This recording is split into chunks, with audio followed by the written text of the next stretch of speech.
नमस्कार दोस्तों Shweta Mishra YouTube channel पर आप सभी का हार्दिक स्वागत है। दोस्तों, हमारे चैनल पर विद्यार्थी जीवन संबंधित महत्वपूर्ण खबरें होती हैं जो कि पूर्णतः ऑथेंटिक होती हैं।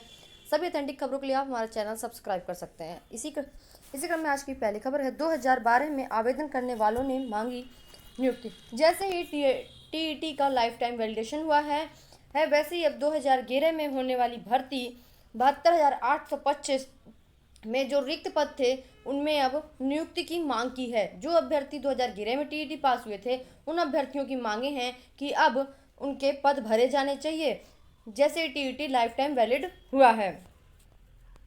इसके बाद दोस्तों अगली खबर है, 9 महीने में सभी परीक्षाएं पूरी कराएगा लोक सेवा आयोग। इससे संबंधित हमने कल शाम को वीडियो दिया था और लोक सेवा आयोग ने अपना परीक्षा कैलेंडर जारी कर दिया है जिसमें पूरे सभी वर्गों की परीक्षाएं हैं। इसके बाद पुनर्वास विश्वविद्यालय में प्रवेश आवेदन शुरू। डॉक्टर शकुंतला मिश्रा राष्ट्रीय पुनर्वास विश्वविद्यालय में नए सत्र 21-22 में प्रवेश प्रक्रिया शुरू हो गई है। प्रवेश आवेदन विश्वविद्यालय की वेबसाइट के माध्यम से ऑनलाइन किए जा सकेंगे। कोविड संक्रमण के कारण इस बार भी सामान्य व व्यावसायिक कोर्सों में प्रवेश मेरिट के आधार पर होगा, जबकि बीटेक में प्रवेश जेईई और डीएड में आरसीआई की मेरिट से होगा। तो विभिन्न प्रकार के कोविड संक्रमण के कारण मेरिट के आधार पर प्रवेश होगा। बीए में 400 सीटें हैं, एमए में 280 हैं, एमएसडब्ल्यू में 40, बीबीए में 50। इस प्रकार से सीटों का विवरण दिया गया है और जिसको आप ऑनलाइन के माध्यम से आवेदन कर सकते हैं। इसके बाद AKTU BTech B pharma third year का परिणाम जारी। Doctor APJ Abdul Kalam technical university 2021 के विशेष सेमेस्टर परीक्षा के BTech B pharma third year के 5वें सेमेस्टर के रेगुलर विद्यार्थियों का परीक्षा परिणाम जारी कर दिया है। साथ ही बीएचएमसीटी पाठ्यक्रम के चौथे वर्ष के 7वें सेमेस्टर के रेगुलर विद्यार्थियों का परिणाम जारी कर दिया गया है। विद्यार्थी विश्वविद्यालय की वेबसाइट पर परिणाम देख सकते हैं।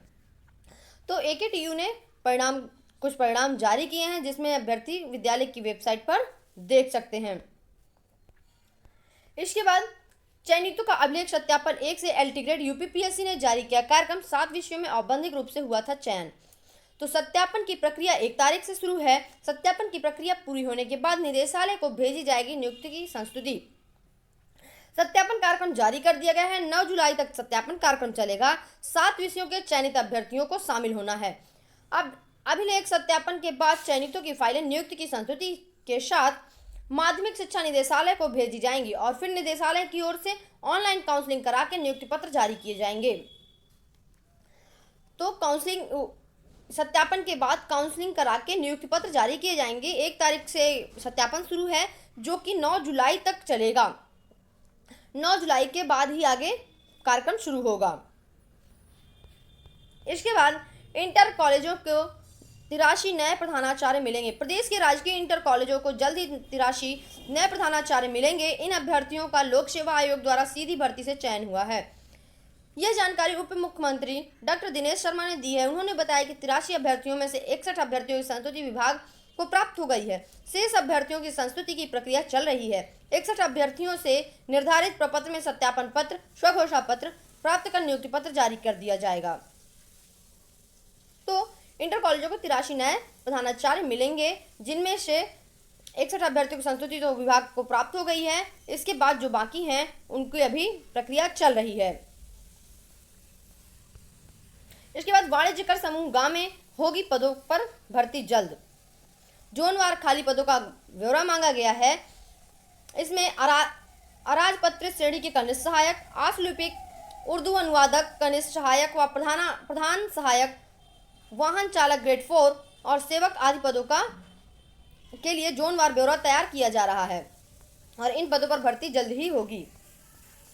इसके बाद 7 साल की सबसे बड़ी भर्ती से लगी आस। असिस्टेंट प्रोफेसर के 2003 पदों पर 1 लाख आवेदक।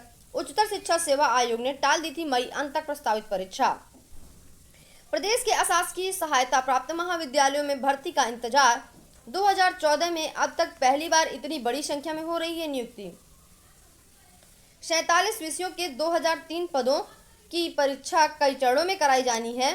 थोड़ी अनुकूलता आने पर कराई जाएगी।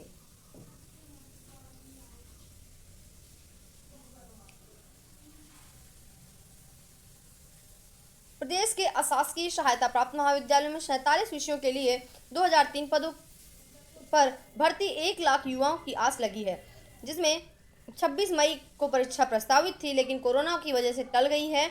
आयोग ने 4.5 साल के बाद भर्ती शुरू की थी। 2014 में लिखित परीक्षा शुरू होने के बाद यह पहला अवसर था कि इतनी बड़ी संख्या में विज्ञापित हुए हैं। तो जैसे ही अनुकूल माहौल आएगा वैसे ही परीक्षा की तिथि जारी कर दी जाएगी।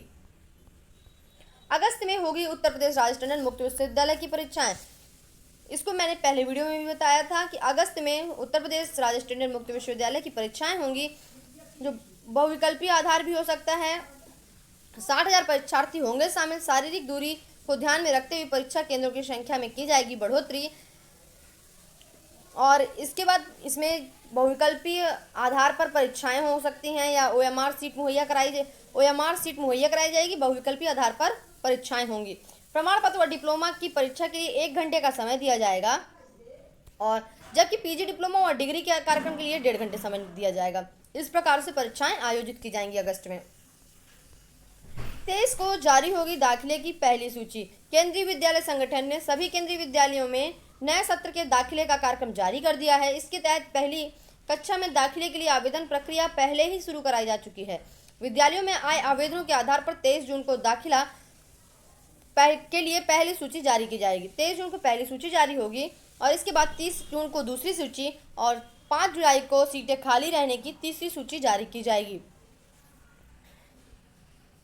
अन्य कक्षाओं में प्रवेश के लिए अहम तारीखें: 24 जून को दाखिले की सूची जारी की जाएगी। 25 से 30 जून के बीच दाखिले लिए जाएंगे। केंद्रीय विद्यालयों में एडमिशन लेने के लिए यदि पहली कक्षा में एडमिशन कराना है बच्चे का, तो फिर उसमें 23 जून, 30 जून और 5 जुलाई में सूचियां जारी होंगी। इन सूचियों का विशेषकर से ध्यान दें, और आवेदन प्रक्रिया पहले ही शुरू कराई जा चुकी है। इसके बाद यूपीएससी 2 अगस्त से होंगे। यूपीएससी के 2 अगस्त से साक्षात्कार होंगे। 2020 के साक्षात्कार 2 अगस्त से कराने का निर्णय किया गया है। यह साक्षात्कार पहले 26 अप्रैल से होना था, मगर कोरोना की वजह से स्थगित कर दिए गए थे। अभ्यर्थियों को ई पत्र भेजे जाएंगे। यूपीपीसीएस प्री 24 अक्टूबर को, पीसीएस प्री 24 अक्टूबर को होगी। तो दोस्तों आज बस इतनी ही खबरें, और इन्हीं खबरों के साथ आपको बता दूं कि अगर आपको हमसे अन्य किसी सोशल साइट्स में जुड़ना है तो आप हमारे अबाउट सेक्शन में जा करके हमसे अन्य सोशल साइट्स में जुड़ सकते हैं। वीडियो को लास्ट तक देखने को प्रयास किया करिए। वीडियो को सब्सक्राइब करना बिल्कुल भी नहीं भूलें। Thank you. आपका दिन शुभ हो।